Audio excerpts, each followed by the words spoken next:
ज़हरा मुबैना कम उम्री शादी का केस में जहीर ने मुकदमा खत्म करने की दरख्वास्त दायर कर दी। सिंध हाई कोर्ट ने सेक्रेटरी दाखिला SHO को नोटिस जारी कर दिए।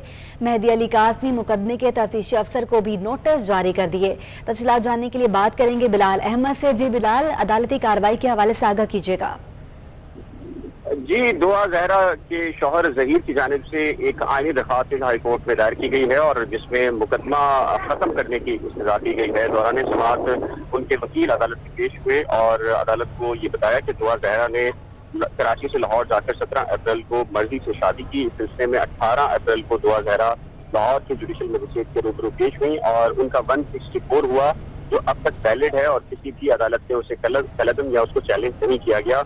और जबकि निकाह नामे से मुतालिक जो पूरी कार्रवाई है और कानूनी तकाजे हैं उनको तमाम तर मद्देनजर भी रखा गया और निकाह अब तक वैलिड है, जिसके बाद अब ये जो बाकी जो कार्रवाई की जा रही है कराची में लेकर आकर ये तमाम तर हरासमेंट के ज़मरे में आती है, जिस पर अदालत ने सेक्रेटरी दाखिला SHO थाना अल-फलाह मेहदी अली काज़मी और मुकदमे के तफ्तीशी अफसर को नोटिस जारी करके उनसे आइंदा समाअत पर जवाब तलब कर लिया है।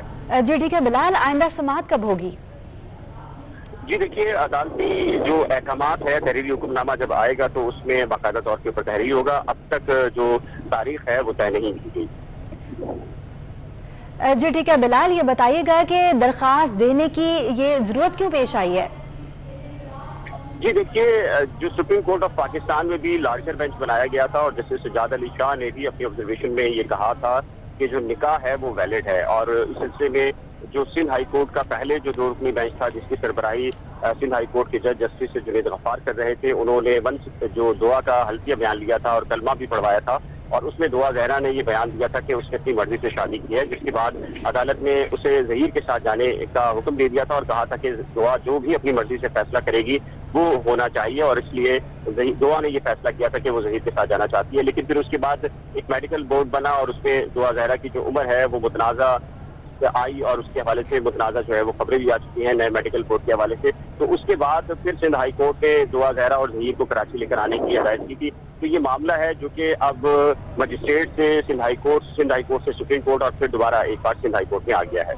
जी ठीक है बिलाल, ये बताएगा कि अदालत की तरफ से कहा गया है कि ये बाज़ाबी का केस था जो खत्म हो गया है, तो हम क्या ये समझें क्या ये केस खत्म हो चुका है?